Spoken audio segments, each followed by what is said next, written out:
Ang programang ito ay rated SPG. Striktong patnubay at gabay ng magulang ang kailangan. Maaaring may masiselang tema, lengguwahe, karahasan, sexual, horror o droga na hindi angkop sa mga bata.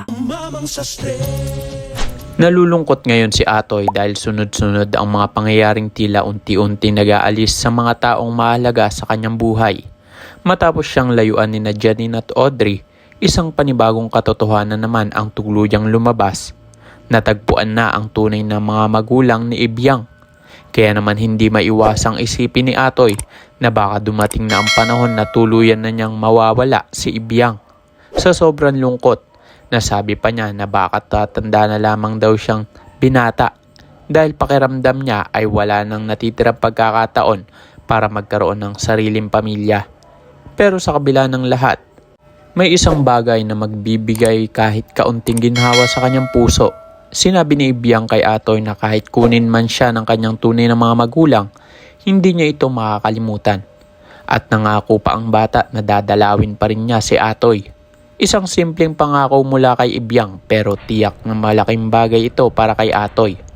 Samantala, isang nakagulat na katotohanan naman ang matutuklasan ni Martina at Red. Malalaman nila na si Ibiang pala ang tunay na anak ni Atoy. Ngunit sa halip na sabihin ng katotohanan, magpaplano silang itago ito. Ayon kay Red, kailangan nilang maunahan si Atoy bago pa nito malaman ang buong katotohanan. Dahil kapag nalaman ni Atoy na si Ibiang ang kanyang tunay na anak, baka magkaroon na naman ng pagkakataon na magkaayos sila ni Audrey. Sa kabilang banda, habang naglalakad sina Sister Norma, bigla silang haharangin ng mga tauhan ni Red. At laking gulat ni Sister Norma na makita niya roon si Martina.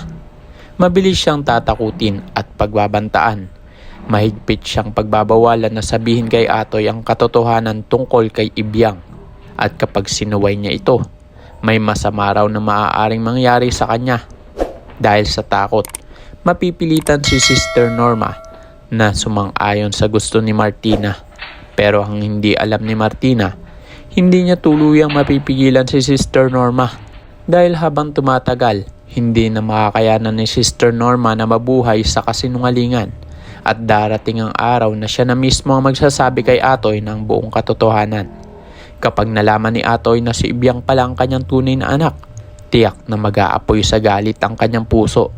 7 taon ang lumipas na hindi niya nakasama, nakilala at napagmalasakitan ang sarili niyang anak. 7 taon ng buhay ni Ibiang ang nawala kay Atoy dahil sa mga lihim at kasinungalingan ni Martina.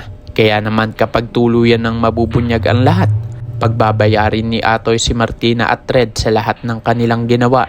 Kaya ito ang mga dapat nating abangan. Kung isa ka rin sa mga naghihintay na sabihin na ni Sister Norma ang katotohanan para malaman na ni Atoy na si Ibiang ang tunay niyang anak, i-click lang ang subscribe button para updated ka lagi sa mga susunod ko pang uploads. At maaari ka rin mag-iwan ng iyong mga komento sa loobin at hula sa ibaba. Maraming salamat sa inyong panonood.